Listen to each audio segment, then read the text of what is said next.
নমস্কার। আজকে কথা বলবো একটি উপন্যাস নিয়ে, যে উপন্যাসের প্রধান উপজীব্য বিষয় হলো দেশভাগ। এই উপন্যাসের নাম হলো মাধবী ভট্টাচার্যের বকুল ফুলের সুবাস।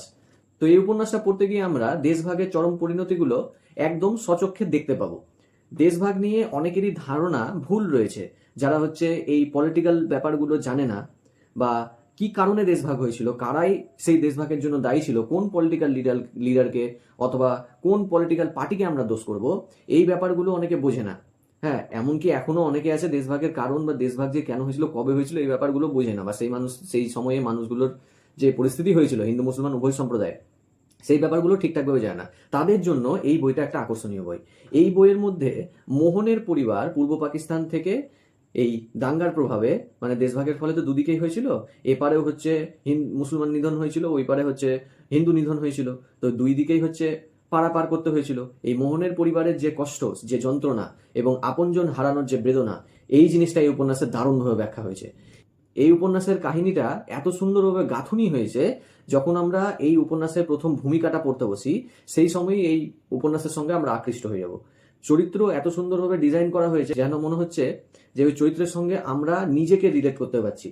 বিশেষ করে এখনো পশ্চিমবঙ্গে বহু পরিবার আছে যাদের দেশভাগের কারণে তাদের পূর্বজরা বিভিন্নভাবে অত্যাচারিত হয়েছিল বা দুঃখ পেয়েছিল। তারা যখন এই উপন্যাসটা পড়তে বসবে, তাদের স্মৃতিচারণার মাধ্যমে অনেক কিছু মনে পড়বে। ওই জন্য এই উপন্যাসটা বিশেষভাবে গুরুত্বপূর্ণ। দেশভাগ নিয়ে তো অনেক কাজ হয়েছে, এখন সাধারণত প্রচুর সিনেমাও তৈরি হয়।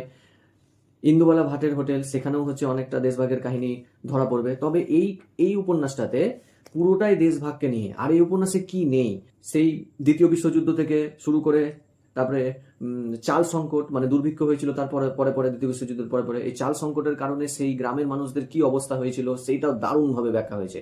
তারপরে শুরু হলো জিন্নার পাকিস্তান ভাগের ব্যাপার, যে পাকিস্তানকে আলাদা দ্বিজাতি তত্ত্বের ভিত্তিতে দুটোকে ভাগ করতে হবে, মুসলমানরা পাবে পাকিস্তান আর এপারে হবে ভারত।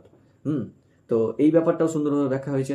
পলিটিক্যাল কারণে সাধারণ মানুষ যে কিভাবে বিধ্বস্ত হলো, আর ভুল বুঝাবুঝির কারণে দুই জাতি তত্ত্বের মধ্যে যে ঝামেলাটা তৈরি হলো, তার ফলে হচ্ছে কত পরিবার যে নিধন হলো, এই ব্যাপারগুলো এখানে দারুণভাবে ব্যাখ্যা হয়েছে। প্রত্যেকে এই উপন্যাসটা একবার হলেও পড়ে দেখা উচিত। আর ইমোশনাল ব্যাপারগুলো এখানে এতটাই সুন্দর যে প্রত্যেকে কাঁদতে বাধ্য হবে। মানে পড়তে গিয়ে আমরা সিনেমার মতো ওই সময়টাকে চোখের সামনে ভেসে উঠবে মনে হবে।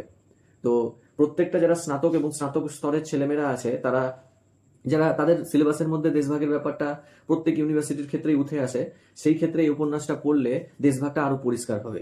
সবাই তো ব্রিটিশকে দোষ দেয়, যে অ্যাকচুয়াল তো দেশভাগের কারণটা কি হয়েছিল। হ্যাঁ, ব্রিটিশদের কারণেই তো, যে দুজাতি তত্ত্বকে ঝামেলা লাগিয়ে দাও, তার মুনাফা লুটবো আমরা, দেশ ছাড়বো।